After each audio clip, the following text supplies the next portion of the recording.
¿Dónde está? Estos son los tipos de... ¿Dónde está? Esta también la puedo utilizar, pero realmente yo puedo dar el riesgo respiratorio con respecto al tipo de cirugía que le van a hacer, porque no es lo mismo que se metan a trabajar al tórax que trabajan en el tobillo. Entonces, todo esto que tiene que ver, por ejemplo, el tipo de cirugía. No es lo mismo si yo voy a entrar a hacer una reparación de aorta abdominal o que me meta al tórax o que estén trabajando en el abdomen superior, duplicatura de Nissen, donde agarran el estómago y le dan la vuelta para poder cerrar el esfínter, el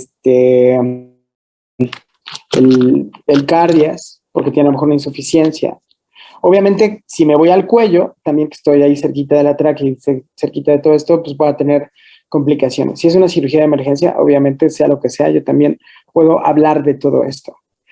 Si el paciente está desnutrido, ¿sí? Si el paciente no filtra bien, si tiene un estado funcional dependiente totalmente o parcial, si el paciente tiene historia o no de, si el paciente es añoso.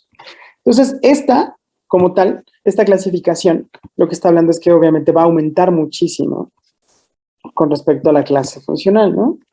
Pero la única forma realmente de saber, aparte de todo esto, y lo ideal realmente es con una espirometría. Porque no es lo mismo que yo tenga a lo mejor un paciente, por ejemplo, que no tiene ninguno de estos antecedentes, pero que sea un obeso mórbido. Y este obeso mórbido, por las condiciones del paciente, teniendo índices de masa corporal mayores de 35, donde realmente el pulmón se hace muy chiquito porque le está estorbando todo lo demás, es más fácil que yo valore con una espirometría a estos pacientes, porque también tienen un riesgo respiratorio. Porque obviamente la función mecánica va a estar limitada por las condiciones del paciente. ¿Dónde está? Entonces hay varias clasificaciones y depende también, aquí tiene que ver con el tipo de paciente para yo pueda meterme en algún índice de riesgo específico. Pero obviamente ya teniendo como estos antecedentes, por ejemplo, fíjense, esta está muy buena también. Si yo sé que tienen un paciente de edad, ¿sí? Que a lo mejor yo también tengo, puede ser que sea un niño, pero sea un niño prematuro, y a lo mejor este niño prematuro, durante el interrogatorio, se dan cuenta que hizo membrana hialina por la prematurez, pues obviamente es un paciente que en lo pulmonar no va a funcionar igual. Si el paciente tiene sibilancias o tiene algún tipo de atopia, va a ser mucho más fácil que haga una reacción y que el sistema respiratorio no funcione igual, ¿no? El tabaquismo, aún siendo pasivo, también es un factor bien importante. Y obviamente el ayuno incompleto, por lo que estábamos platicando, porque yo puedo tener un paciente que a lo mejor es sano, pero si no tiene ayuno y no se le maneja adecuadamente la vía aérea, él puede hacer una neumonitis química por el contenido gástrico, ¿no? Por ejemplo, relacionados con la cirugía. Lo mismo. No es lo mismo que esté yo manejando, por ejemplo, que le estén haciendo una plastilla de tráquea o que, por ejemplo, le estén quitando las amígdalas. La cirugía de otorrinolaringología es realmente una cirugía de mucho cuidado porque estás ahí pegado y puede condicionar muchísimos problemas. ¿Qué más? Obviamente, cirugía de la vía aérea, que no solamente la hacen los otorrinos, sino también la hacen los cirujanos de tórax. Secreciones de la vía aérea, ¿por qué? Porque el mal manejo de las secreciones puede condicionar también problemas respiratorios importantes. Si sangra o no la vía aérea, esto también, si el paciente tiene desde trauma hasta un tumor o cualquier otra cosa y yo tengo presencia de sangre en la vía aérea, puedo condicionar también que este paciente sufra mucho en su pulmón. Cirugía de emergencia. Obviamente no sabemos si esto obviamente es muy extenso. Dice, doctor, no sé si entra aquí, pero ¿en qué punto se cambia de intubación orotraqueal a endotraqueal? Fíjate que aquí, Daniel, estás hablando de lo mismo. Es decir, orotraqueal significa que yo entro por la boca y llego a la tráquea y estoy, de cierta forma, ¿cómo se llama? Sellando esa tráquea con un tubo. Entonces, endotraqueal significa eso, que estoy dentro de la tráquea. Entonces, una intubación endotraqueal puede ser desde la nariz, puede ser a través de la boca, y es más, cuando es transtraqueal, es porque tú tienes que atravesar la tráquea para poder también canalizarla. Entonces, depende del tipo de cirugía. Si, por ejemplo, se va a avanzar en cirugía maxilofacial todo el macizo, porque tiene a lo mejor alguna alteración facial el paciente, es más fácil que yo le ponga un tubo a través de la nariz, porque van a manipular todas estas partes anatómicas y es más complicado, ¿no? Por ejemplo, muchas veces cuando yo tengo un paciente que a lo mejor va a ser sometido por ejemplo, una plastía de pólipos en las cuerdas bucales. Entonces, tener un tubo en la tráquea va a estorbarle al cirujano para poder modificarlo. Es más, pueden romperme el tubo, pueden pasar muchísimas cosas. A veces en algunos pacientes, sobre todo los que tienen tumores muy grandes, tienen alteraciones en la vía aérea superior, en la glotis, en todas estas partes, en la misma tráquea, se decide primero hacer traqueostomía, ventilar al paciente de forma transtraqueal para poder liberar todo esto. Pero sí, y estos pacientes, como estamos viendo, tienen un riesgo respiratorio elevado porque si cae sangre, si cae agua, si cae solución, si se quema, si se rompe la tráquea, si pasan muchas cosas, pues yo obviamente este paciente va a ser complicado de manejar. Sí, pero es por ahí. Entonces, endotraqueal quiere decir eso nada más, en la tráquea. ¿Ok?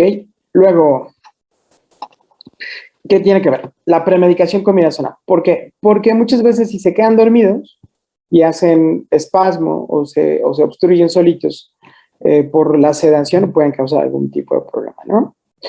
Cualquier objeto que yo utilice en la vía aérea va a causar una reacción. Si algún día ustedes han pasado una gotita de saliva a la tráquea, la respuesta es toser de forma muy agresiva, ¿sí? Ahora imagínense que yo estoy agarrando la lidocaína y la estoy dosificando en un aerosol. Obviamente es muy agresivo y si no se tiene un buen manejo de ese paciente, pues puede hacer desde un espasmo, puede ser broncoespasmo, puede ser laringoespasmo, puede ser muchísimos problemas y que a mí me causan alteraciones para que el paciente ventile adecuadamente, ¿no? Las inducciones inhalatorias. Algunos de los anestésicos volátiles, es decir, los que yo mezclo con oxígeno para darle al paciente y dormirlo, algunos son muy irritativos. Es decir, es más, la inducción inhalatoria con desflorano no se hace. ¿Por qué? Porque el desflorano yo puedo causar esto. Es más, cualquier agente volátil o inhalatorio pudiera causar esto, pero sobre todo desflurano. Y de hecho aquí hacen este apartado. La manipulación de la vía aérea. Esto es bien importante. Si ustedes alguna vez han estado en el hospital y han visto una intubación y el paciente se mueve, ese paciente tiene un riesgo inmenso de hacer no solamente laringoespasmo o broncoespasmo, sino hacer edema agudo pulmonar por aumento de la presión de la vía aérea y en ese momento hasta fallecer. Entonces, la manipulación de la vía aérea, si no se hace de forma adecuada, también puede condicionar problemas respiratorios. Experiencia limitada. Es decir, si un paciente no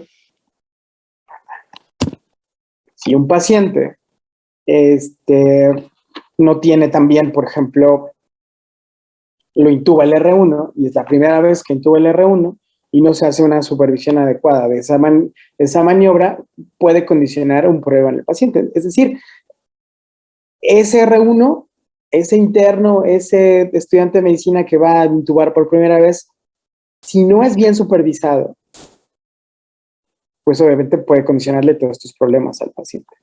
Entonces, esta experiencia se va ganando poco a poco, ¿no? Por eso, si nosotros somos expertos en el manejo de la vía aérea, es porque lo hemos hecho probablemente miles de veces. La primera vez que lo haces, sí tienes que tener como no solamente el conocimiento teórico, sino también una supervisión adecuada. Porque esto, la experiencia limitada en el proveedor de la anestesia, pues puede causar algún problema, sobre todo respiratorio. Me quiero volver aquí. El uso de opioides a altas dosis, ¿por qué? Porque pasa lo mismo, que yo puedo hacer también, dependiendo del medicamento. Por ejemplo, se hablaba mucho de algo que se llama tórax leñoso. Es decir, hacen una alteración en el cual los músculos se ponen increíblemente duros, por decirlo así, o se tensan demasiado los músculos y es prácticamente imposible ventilar al paciente. Y esto se asocia a opioides en altas dosis. Obviamente se tiene que manejar de forma adecuada los bloqueantes neuromusculares porque el paciente, una vez aplicado este medicamento, va a dejar de ventilar y obviamente si no se maneja adecuadamente, pues va a tener algún problema, ¿no? Y la práctica anestésica mixta, es decir, yo combine técnicas, también si no cuido mi vía aérea, puedo tener algún problema. Entonces, esto es en general lo que tiene que ver con riesgo respiratorio. Y ya para terminar, el riesgo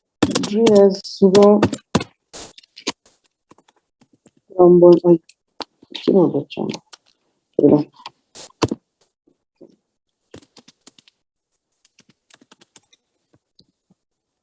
Embólico. Vamos a poner vamos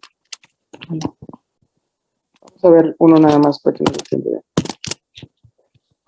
Que es el que más utilizamos y es prácticamente el más completo de todos. Entonces, Caprini. Se ve mejor.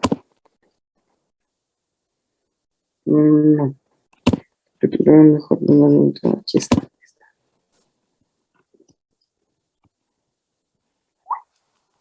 El riesgo de Caprini tiene que ver si el paciente no va a ser un problema tromboembólico. Eso quiere decir que puede ser grasa, puede ser líquido amniótico, puede ser un coágulo que viaje en la circulación y atenten contra la circulación. Por ejemplo, ¿yo cómo asigno esto? Pues igual, por números, ¿no? ¿Cuántos puedo encontrar en un solo paciente? Si el paciente tiene más de 40 años, o tiene, mejor dicho, entre 41 y 60 años, es un solo punto. Todos estos son un solo punto. Si es una cirugía menor, es decir, un tobillo, es decir, una cirugía que no entre a alguna de las cavidades. Y estoy diciendo abdomen, tórax o cráneo. Todos los demás son, entre comillas, cirugías menores, a menos que sea la reparación de un hueso largo. Esa también es bien importante tener en cuenta. Historia de cirugía mayor previa. ¿Qué más? Si yo tengo insuficiencia venosa, es mucho más fácil que se formen coágulos en las venas y que por reposo, por movimiento, por lo que sea, pueda viajar este coágulo y condicionar tromboembolia. ¿Qué más? Que se le inflamen las piernas, se le hinchen las piernas. Porque habla lo mismo de una pobre circulación y la pobre circulación se asocia a la formación de coágulos. Un paciente obeso también. ¿Sí? ¿Qué más? Un paciente que tenga un infarto reciente de menos de un mes o que tenga falla congestiva del corazón, igual de menos de un mes. Si el paciente está séptico, si el paciente tiene alguna enfermedad seria del pulmón, ¿no? ¿Qué más? Que tiene una función pulmonar anormal. Si el paciente también tiene, por ejemplo, mucho tiempo en cama. Todo esto condiciona. Es decir, acuérdense que el sistema venoso depende en las extremidades del sistema muscular. Entonces, si yo no tengo un adecuado movimiento de las piernas, pues obviamente voy a tener más chance de hacer estos problemas. Si el paciente tiene no una férula, sino ¿cómo se llama? El cast, cuando te enyesan el pie, se llama, no, me está yendo, ¿por qué? Bueno, cuando tiene, por ejemplo, un paciente que está enyesado, que tiene una inmovilización por yeso o por, ¿cómo se llama? O por fibra de vidrio, obviamente este paciente no mueve la extremidad y este paciente puede causar algún trombo. ¿Qué más? Estos son como los más bajos. Luego vienen los de 2 puntos. Si el paciente es de más de 60 a 74 años. Si tiene una cirugía mayor de más de 60 minutos. Es decir, a lo mejor es sometido a quitarle un tumor en el cerebro. Pues ese paciente va a tener una cirugía mayor y va a estar más de 60 minutos en quirófano, ¿no? La cirugía artroscópica, que es de mayor de 60 minutos, también tiene mucho riesgo hacer esto. La cirugía laparoscópica también. Si tiene historia de cáncer, el cáncer también es un estado también de procoagulabilidad y también puede hacer muchísimos trombos. Que yo tenga un acceso venoso central. ¿Por qué? Porque obviamente estoy atentando contra la integridad del vaso y eso puede causar también trombos. Iba a decir movesidad. Por ejemplo. No. Obesidad mórbida, con índices de masa corporal mayores de 40, pero generalmente mayores de 35 ya tenemos muchos problemas. ¿Qué más? Si voy a hacer, por ejemplo, una cirugía mayor en una extremidad, por ejemplo, una artroplastia, por ejemplo, que yo haga un recambio total de rodilla, ¿no? O que, por ejemplo, el paciente tenga una fractura de pelvis, una fractura de acetábulo, una fractura de hueso largo, yo puedo tener un problema.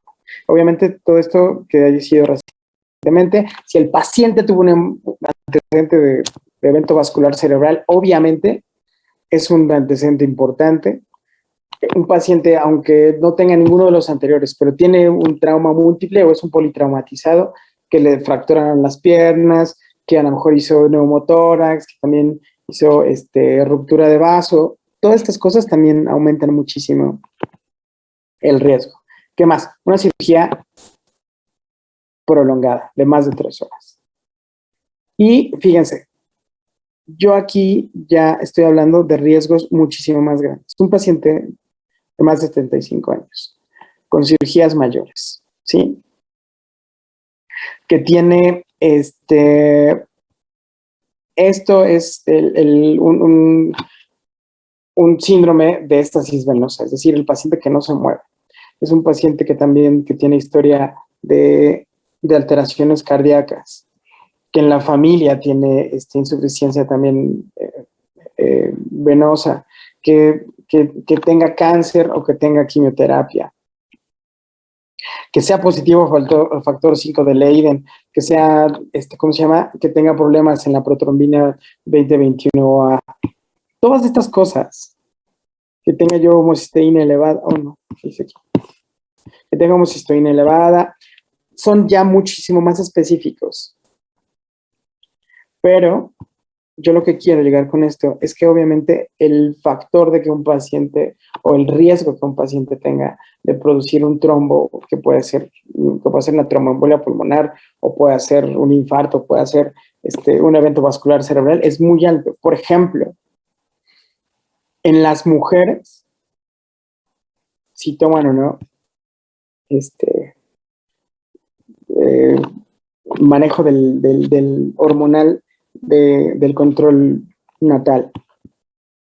si el paciente, si la paciente está embarazada. También son hipercoagulables y si tiene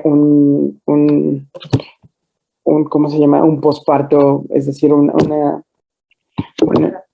si es puérpera reciente, también es importante, ¿no?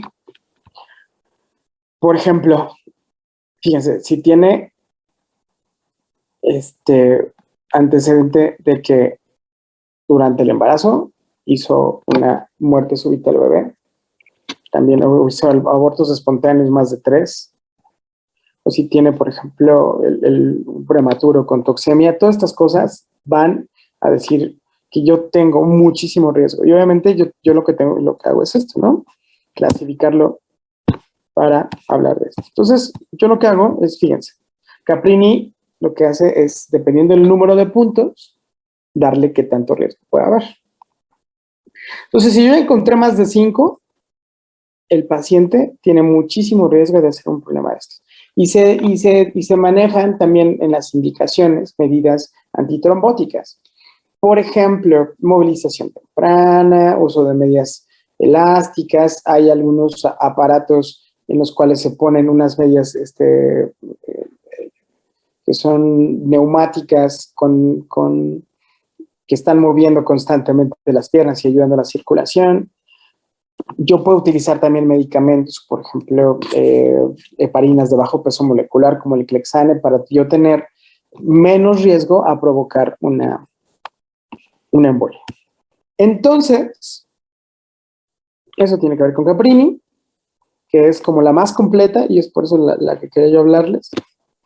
Hay otras clasificaciones para el riesgo tromboembólico, pero esta es como la más completa y la que utilizamos de forma más seguida. Entonces, yo ya vi a mi paciente y ya sé qué riesgo cardiovascular, respiratorio y tromboembólico puede tener.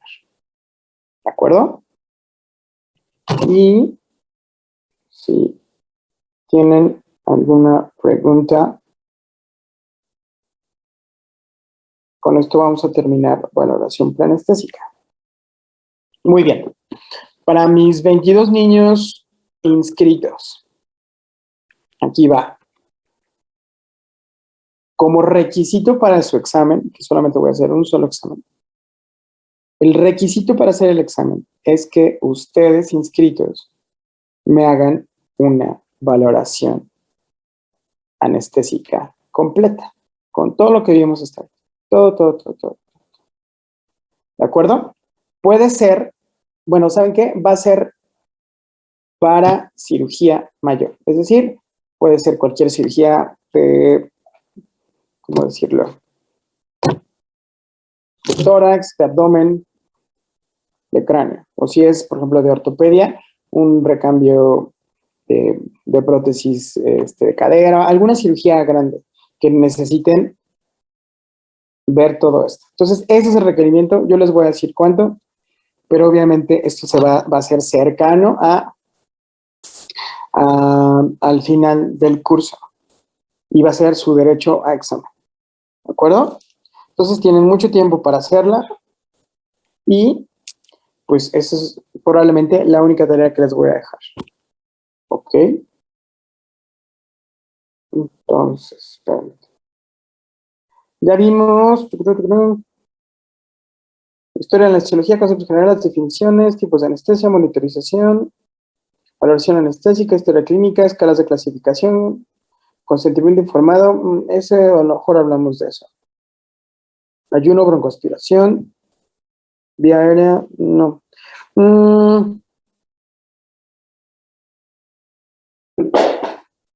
Yo creo que a partir del día de mañana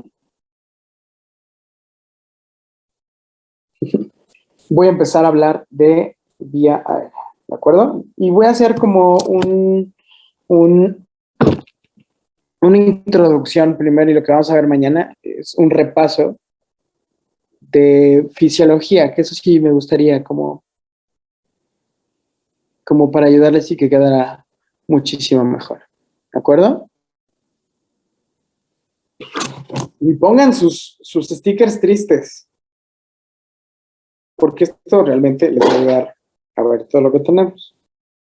¿sí? Tienen tiempo y sobre todo tienen mi apoyo incondicional. Entonces, relájense mucho, ¿ok? Esa va a ser la única tarea que les voy a pedir. ¿Y ya vieron de qué tamaño es? Todo bien. Entonces, mañana empiezo con un repaso de lo que tiene que ver con fisiología de la vía aérea, para empezar a hablar de los tipos de manejo, ¿no? O sea, los manejos manuales, mecánicos, que todo eso lo vamos a ver poquito a poco. Yo espero que, por favor, préstamela. Después vamos a la recién bañada doctora. Fíjense, nomás está perdida recién bañada. Saluda, doctora Molly. Sí, obviamente me pueden preguntar y pueden hacer. Y si quieren, si pueden, cuando quieran, los espero en el hospital para que lo empiecen a hacer allá. Si lo quieren hacer por mensaje, pues así. Si no pueden, si se pueden acercar a algún hospital de sus comunidades, ciudades, etcétera, también se vale.